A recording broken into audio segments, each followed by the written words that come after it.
dari Hukum Ekonomi Syariah tahun 2018. Di sini saya akan menyampaikan mengenai tentang hukum perbankan syariah.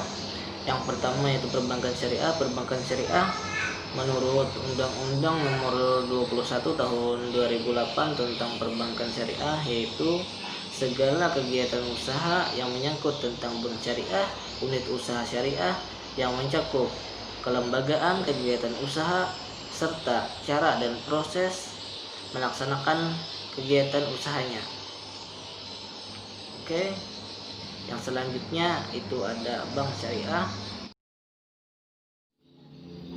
Bank pada dasarnya adalah entitas yang melakukan penghimpunan dana masyarakat dalam bentuk pembiayaan atau dengan kata lain melaksanakan fungsi intermediasi keuangan. Dalam sistem perbankan di Indonesia terdapat dua macam operasional perbankan, yaitu bank syariah dan bank konvensional. Berdasarkan Undang-Undang Nomor 21 Tahun 2008 tentang perbankan syariah, bank syariah adalah bank yang menjalankan kegiatan usaha berdasarkan prinsip syariah atau prinsip hukum Islam yang diatur dalam fatwa Majelis Ulama Indonesia, seperti prinsip keadilan dan keseimbangan, prinsip kemaslahatan, dan prinsip universal, serta tidak mengandung gharar, maisir, riba, zalim, dan objek yang haram.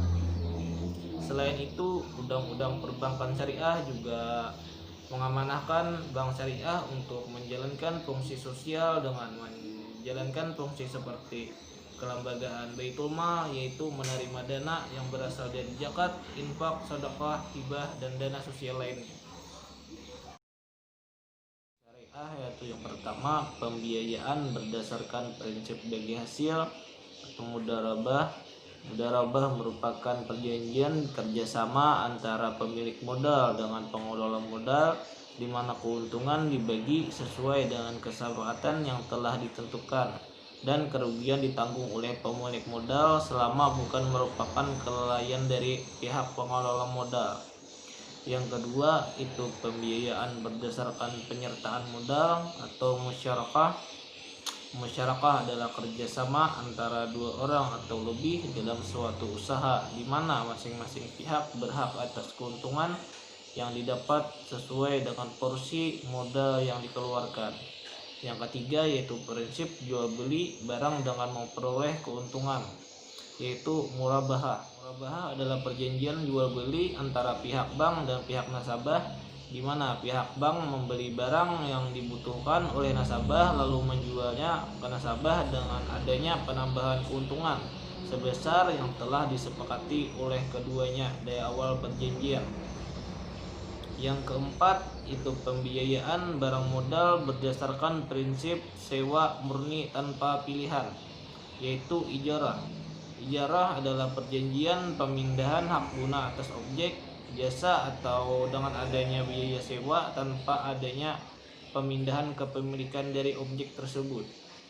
Yang kelima yaitu pembiayaan dengan kepemilikan atas barang yang disewakan dari pihak bank oleh pihak kita, yaitu ijarah wa itikna. Ijarah wa itikna ini adalah perjanjian pemindahan hak guna atas objek atau jasa dengan adanya pembayaran upah sewa beli yang diikuti dengan pemindahan kepemilikan pada waktu yang telah disepakati di awal perjanjian.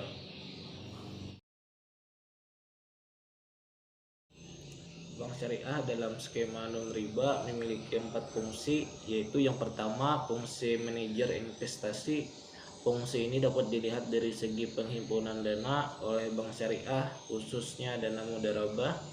Bank syariah bertindak sebagai manajer investasi dari pemilik dana.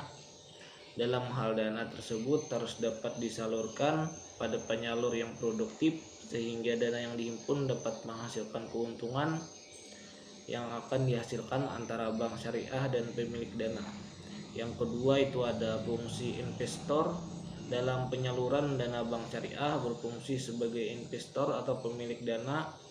Penanaman dana yang dilakukan dari bank syariah harus dilakukan pada sektor-sektor yang produktif dengan risiko minim dan tidak melanggar ketentuan syariah.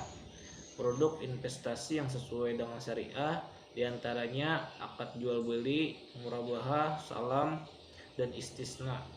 Akad investasi mudharabah dan musyarakah, akad sewa menyewa, ijarah dan ijarah mutahiyah bitamlik, dan beberapa akad lainnya yang dibolehkan oleh syariah.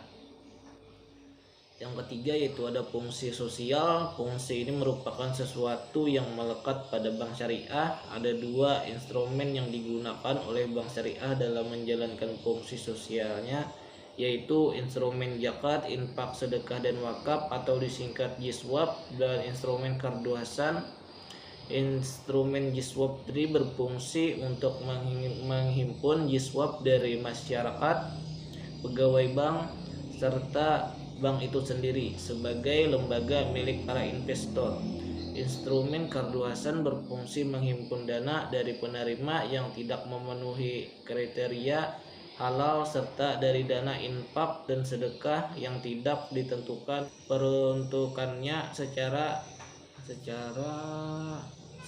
spesifik oleh yang memberi. Yang keempat itu ada jasa keuangan. Fungsi jasa keuangan yang dijalankan oleh bank syariah tidaklah berbeda dengan bank konvensional, seperti memberikan layanan kredit, transfer, enkaso, pembayaran gaji, letter of guardians, letter of credit, dan lain-lain.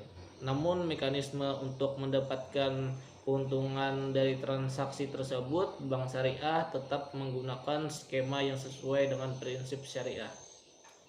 Keunggulan bank syariah yang pertama yaitu bank syariah relatif mudah merespon kebijakan pemerintah.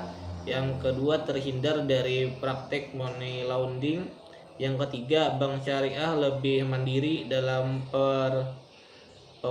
penentuan kebijakan bagi hasil. Yang keempat, tidak mudah dipengaruhi oleh gejolak moneter. Yang kelima, mekanisme bank syariah didasarkan pada prinsip efisiensi, keadilan, dan kebersamaan. Kelemahan dari bank syariah yaitu jaringan kantor bank syariah belum luas, SDM bank syariah masih sedikit, pemahaman masyarakat tentang bank syariah masih kurang, keliruan penilaian proyek berakibatkan lebih besar daripada bank konvensional. Yang berikutnya itu tujuan dari perbankan syariah. Tujuan yang pertama itu untuk mengarahkan kegiatan ekonomi umat ke bermuamalat Islam, khususnya muamalat yang berkaitan dengan perbankan, untuk menghindari praktek riba atau jenis usaha atau perdagangan lainnya yang mengandung unsur gharar, di mana jenis usaha dilarang dalam Islam juga telah menimbulkan dampak negatif pada kehidupan ekonomi masyarakat kita. Yang kedua itu untuk menciptakan keadilan di sektor ekonomi dengan meratakan pendapatan melalui kegiatan investasi sehingga tidak ada lagi kesenjangan besar antara pemilik modal dan pihak yang membutuhkan dana. Yang ketiga itu untuk meningkatkan kualitas hidup umat dengan membuka peluang bisnis yang lebih besar, terutama kaum miskin, yang diarahkan pada kegiatan bisnis yang produktif menuju terciptanya kemandirian bisnis. Yang keempat yaitu mengatasi masalah kemiskinan yang umumnya merupakan program utama negara berkembang. Upaya bank syariah dalam meruntaskan kemiskinan adalah dalam bentuk membina pelanggan yang lebih menonjol dari siklus bisnis yang lengkap seperti program bimbingan untuk menguasai produsen, pembinaan broker, program pengembangan konsumen, program pengembangan mode kerja, dan program pengembangan bisnis bersama. Yang kelima, tujuan dari perbankan syariah yaitu untuk menjaga stabilisasi ekonomi dan moneter. Dengan kegiatan bank syariah akan dapat menghindari pemanasan ekonomi yang disebabkan oleh inflasi, menghindari persaingan tidak sehat antara lembaga keuangan. Ya, sekian, terima kasih. Wassalamualaikum warahmatullahi wabarakatuh.